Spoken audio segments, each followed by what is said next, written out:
Oke, assalamualaikum warahmatullahi wabarakatuh. Untuk hari ini saya akan melanjutkan yaitu materi tentang praktikum yang minggu kemarin sudah kalian praktekkan dengan menggunakan aplikasi NetBeans.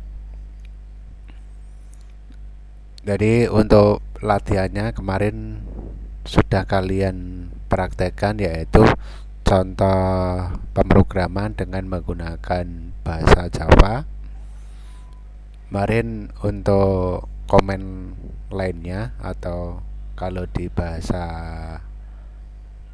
DOS itu ada baris untuk perintah untuk menampilkan source code-nya. Kemarin sudah kalian tuliskan ini public class hello, terus sampai muncul hello world. Itu kalau kalian sukses nanti tampilannya seperti ini. Terus sambil kita review sebentar. Jadi kemarin ada penamaan kelas, terus ada lagi metode, variabel, dan konstanta. Jadi dari aturan penamaan pada bahasa Java, yang pertama kemarin case sensitive. Jadi dalam penulisan shortcode-nya atau komen lainnya itu harus diperhatikan bagaimana penulisan berupa karakter maupun angka. Jadi sangat sensitif di pemrograman Java. Terus yang kedua, tidak menggunakan reserved word atau keyword Java. Jadi tidak boleh menggunakan kata kunci di dalam pemrograman bahasa Java. Terus yang ketiga, tidak menggunakan simbol-simbol operator, misalnya simbol @ simbol paga, simbol dolar, dan lain sebagainya. Terus yang keempat, dimulai dengan huruf abjad, itu ya huruf kecil A, B, C, dan seterusnya, atau bisa menggunakan underscore, terus bisa menggunakan tanda dolar. Terus yang kelima, tidak dibolehkan diawali dengan bilangan angka. Jadi bilangan angka mulai dari 0, 1, 2, dan seterusnya. Terus bagaimana sekarang membuat objek dari sebuah kelas. Kemarin sudah saya jelaskan objek itu apa. Kalau di dalam pemrograman, yaitu objek itu adalah suatu kesatuan atau bisa entitas dari sebuah benda, baik itu benda yang berwujud maupun tidak berwujud. Contohnya apa? Contohnya kalau dalam kehidupan sehari-hari bisa ada kue, spidol, mobil, telepon, dan lain sebagainya. Itu dinamakan sebuah objek. Terus kalau di bahasa Java itu untuk membuat sebuah objek bisa dibutuhkan operator new atau halaman baru, itu namanya sebuah objek. Kalau di bahasa pemrograman Java ada nama kelas, nama objek, sama dengan new, terus nama kelasnya apa. Terus contoh realnya ini, jadi objeknya itu mahasiswa, terus akan menampilkan halaman baru yaitu objek mahasiswa. Jadi di objek mahasiswa nanti bisa diuraikan, mahasiswa itu kan punya namanya kemarin kelas ya. Jadi kelas itu pemodelan dari objek yang berisi suatu informasi. Jadi kemarin bisa diuraikan lagi. Misalnya ada kue, bagaimana membuat resep suatu kue. Terus di spidol itu kan bisa diuraikan material dari sebuah spidol itu, kalau dianalogikan seperti itu. Terus sekarang yang keempat, bagaimana mengakses data dan metode dari suatu kelas. Jadi untuk mengakses data atau metode pada suatu objek itu dapat dilakukan menggunakan dua cara, yaitu bisa nama objek, dot nama variabelnya apa, terus nama objek, terus nama metodenya apa. Jadi kemarin metode itu jadi bisa dikatakan suatu prosedur atau kondisi ya yang dimiliki oleh suatu benda. Kemarin kan ada suatu contoh, suatu bus ya, kemarin dianalogikan metodenya bagaimana bus itu bisa belok kiri, belok kanan, terus direm, itu kan dikatakan metode. Jadi yang perlu diperhatikan dalam mengakses data atau metode adalah bagaimana mengatur tingkat aksesibilitas, jadi dari kedua unsur kelas untuk mengakses. Terus apakah bersifat default, public, private atau protected? Contohnya seperti apa? Contohnya misalnya ada objek mahasiswa, kan mahasiswa punya NIM atau NPM ya. Jadi objek mahasiswa, terus metodenya apa? Metodenya yaitu bayar kuliah. NIM itu nanti kan bisa berupa data atau variabel.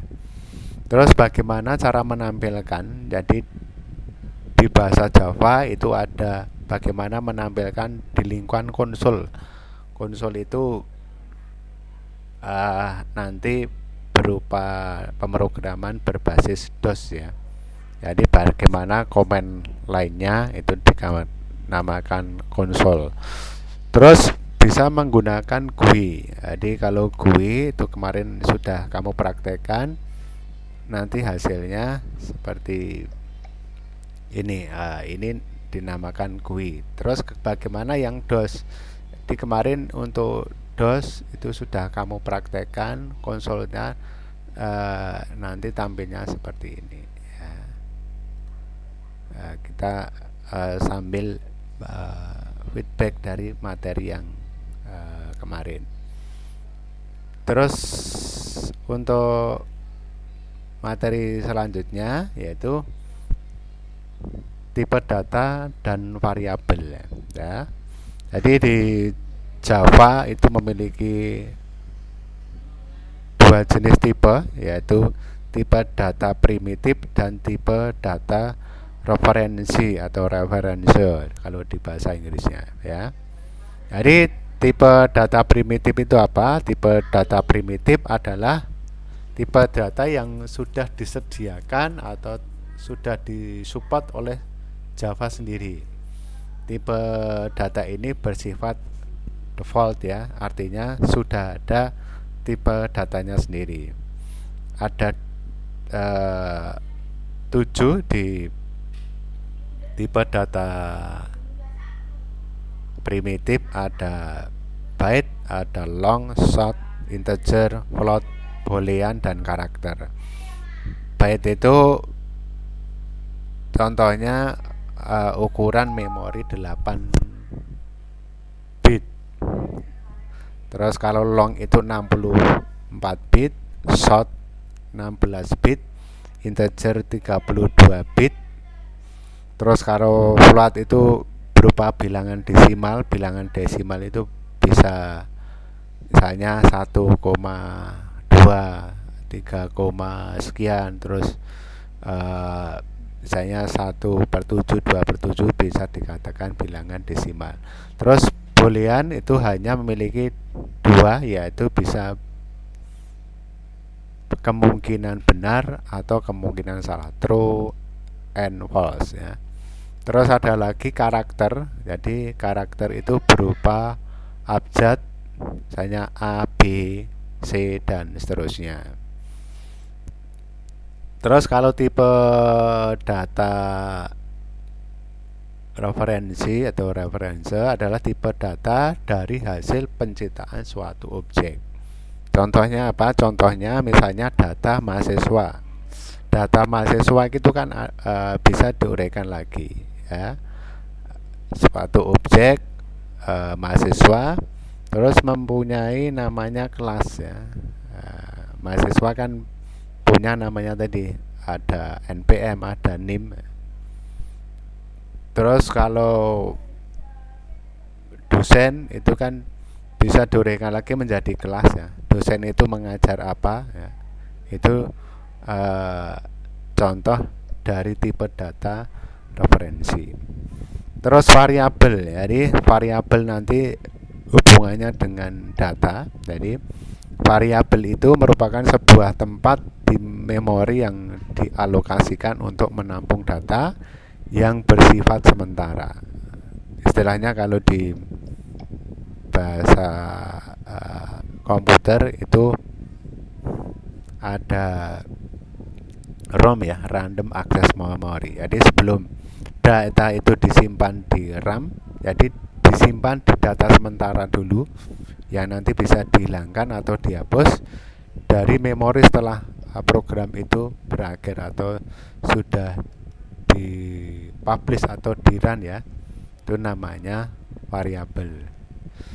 Terus untuk format deklarasinya, jadi di sini ada tipe data nama variabel, ya, merupakan inisialisasi nilai awal. Contohnya ini, jadi integer nilai absen itu bisa diuraikan lagi integer nilai tugas, bisa nilai UTS, terus nilai UAS. Stringnya nama depan, ya, string nama depan misalnya ini tarik, ya. Terus string nama tengahnya itu kan misalnya ada atar, itu bisa diambil nilai tengah dan nama belakang, ya. Terus ada lagi cara karakter itu bisa berubah huruf, ya. Ini besarnya A besar. Nanti untuk latihan, ya, latihan 1, latihan 2, latihan 3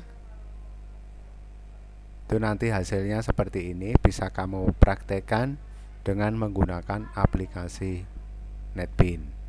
Jadi itu berupa tipe data dan variabel. Sampai nanti latihan 4, ya. Latihan 4 ini untuk source code-nya, terus nanti hasilnya seperti ini. Saya kira untuk materi hari ini sampai ini dulu, nanti bisa kamu aplikasikan di pemrograman dengan aplikasi NetBeans.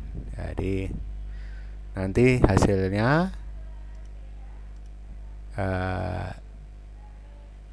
bisa kamu upload, ya, di Sibella. Masuk aja nanti di tugas, ya, di menu tugas. Jadi nanti setelah dipraktekkan di run dan akan menampilkan hasil. Terus untuk praktikum kamu bisa kerjakan di rumah atau bisa memakai fasilitas lab komputer yang ada di Prodi BTI. Saya kira cukup sekian dari saya. Terima kasih. Selamat siang. Wassalamualaikum warahmatullahi wabarakatuh.